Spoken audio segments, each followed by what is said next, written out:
Hello everyone, Indian national movement की video series में आपका स्वागत है। The Congress rejected the Cripps proposal as it recommended the dominion status instead of complete independence after world war two. क्या ये बात सही है? हाँ, बिल्कुल सही है। कांग्रेस ने क्रिप्स मिशन के प्रपोजल को रिजेक्ट कर दिया था। इसलिए रिजेक्ट किया था क्योंकि क्रिप्स मिशन ने डोमिनियन स्टेटस को रिकमेंड किया था इंस्टेड ऑफ कंप्लीट इंडिपेंडेंस, और कांग्रेस चाहती थी कि कंप्लीट इंडिपेंडेंस मिले, लेकिन क्रिप्स मिशन का प्रपोजल ये था कि कंप्लीट इंडिपेंडेंस नहीं देंगे, सिर्फ डोमिनियन स्टेटस देंगे। इसलिए कांग्रेस ने क्रिप्स प्रपोजल को रिजेक्ट कर दिया था। The Cripps mission consisted solely of whites. क्या ये बात सही है?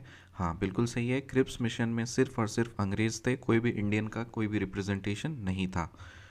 The Indian Council Act of 1861. The Indian Councils Act of 1861. Indian Councils Act of 1892. Indian Councils Act of 1909 और गवर्नमेंट ऑफ इंडिया एक्ट 1919। तो ये जो है ईयर्स लिखे हुए हैं कि कौन सा एक्ट कितना साल तक चला था।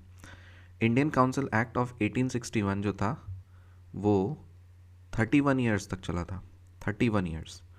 सो 61 में अगर आप 31 को ऐड करोगे तो ये आ जाएगा 1892, और 1892 में यदि अगर आप 17 को ऐड करोगे तो आपका आ जाएगा 1909, और 1909 में 10 ऐड करेंगे तो आ जाएगा 1919, और फिर 1919 में 16 ऐड करेंगे तो आ जाएगा 1935।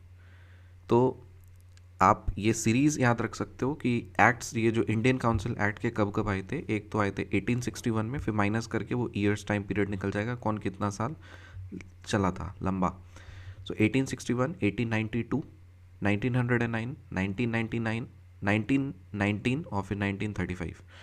1861 1861, फिर 1892 में आया इंडियन काउंसिल एक्ट, फिर इंडियन काउंसिल एक्ट आया 1909 में, फिर गवर्नमेंट ऑफ इंडिया एक्ट आया 1919 में, फिर गवर्नमेंट ऑफ इंडिया एक्ट आया 1935 में। सो इंडियन काउंसिल एक्ट कब आया? सबसे पहला 1861 में, फिर 1892 में, फिर 1909 में, 1919 में, फिर 1935 में। Congress rejected the Cripps proposal as it recommended the Dominion status instead of complete independence after World War II. Is this statement true? Yes. The Cripps mission consisted solely of whites. True or false? True. Indian council act सबसे पहले कब आया? 1861 में, फिर 1892 में, फिर 1909 में, 1919 में, फिर 1935 में। और सबसे लंबा कौन सा इंडियन काउंसिल एक्ट चला था? 31 ईयर्स तक, 1861। और सबसे कम कौन साल तक चला था? 1909। Cabinet mission reached Delhi on March 24, 1946 and it put forward its own proposal in May 1946. क्या ये बात सही है? हाँ, बिल्कुल सही है। कैबिनेट मिशन जो दिल्ली पहुंची थी वो 24 मार्च 1946 को दिल्ली पहुंची थी, और उसने अपना प्रपोजल मई 1946 में रखा था। कैबिनेट मिशन दिल्ली कब पहुंची थी? 24 मार्च 1946 को, और उसने अपना प्रपोजल कब रखा था? 2 महीने बाद, दैट इज़ मई में 1946 में। Which leader was totally in favour of cabinet mission plan? कौन से लीडर कैबिनेट मिशन के प्लान के टोटली फेवर में थे? Sardar Patel. Which leader was totally in favour of cabinet mission plan? Sardar Patel. Satyendra Tagore in 1863 became the first Indian to qualify the Indian civil service. क्या ये बात सही है? हाँ, बिल्कुल सही है। पहला इंडियन कौन था जिसने इंडियन सिविल सर्विस का एग्ज़ाम क्लियर किया था? That is Satyendranath Tagore. कब? 1863 में। It Satyendra Tagore in 1863 became the first Indian to qualify the Indian civil service. So this statement is true. Congress rejected the Cripps proposal as it recommended the Dominion status instead of complete independence after World War II. True or false? True. The Cripps mission consisted solely of whites. True or false? True.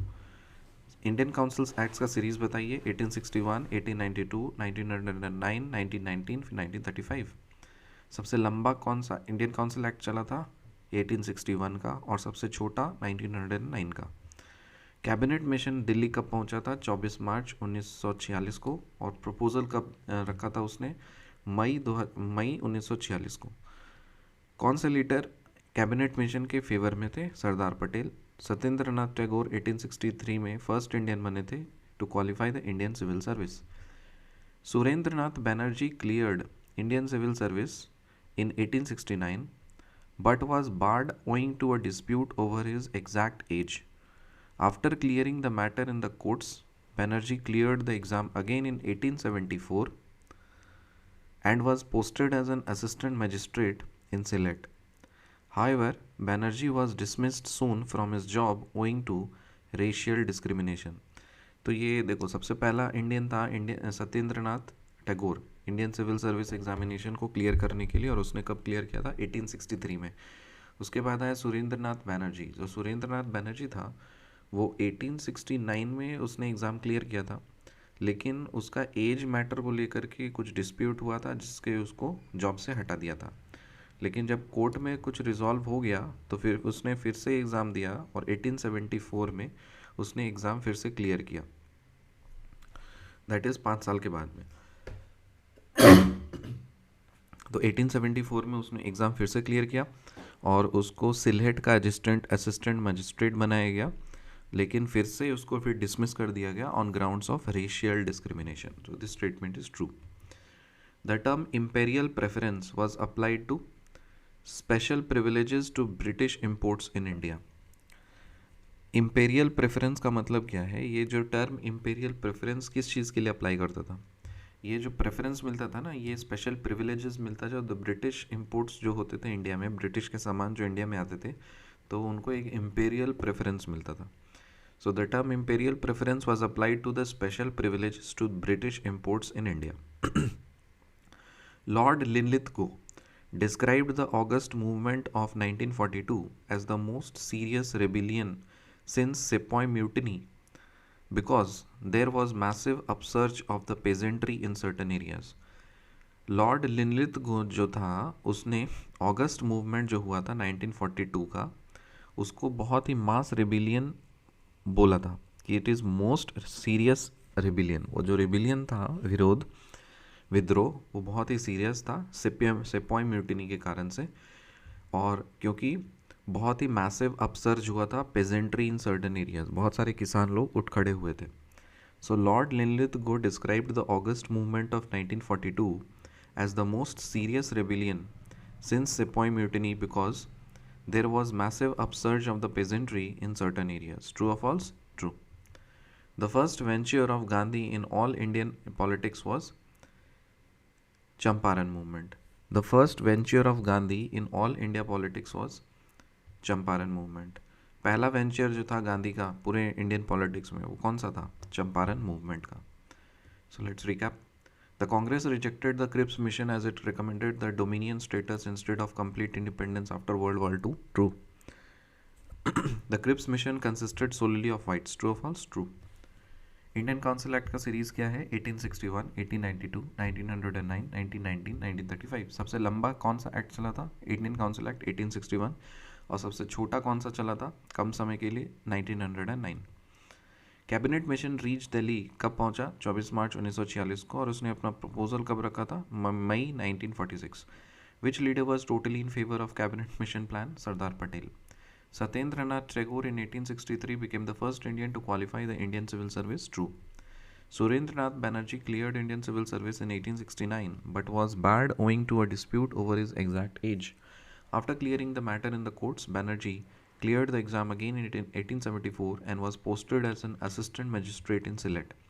However, Banerjee was dismissed soon from his job owing to racial discrimination. The term imperial preference was applied to special privileges to British imports in India.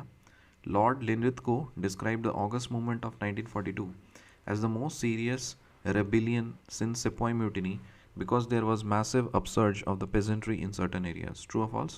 True. The first venture of Gandhi in all India politics was Champaran movement. मिलते हैं आपसे अगली video में, तब तक के लिए bye.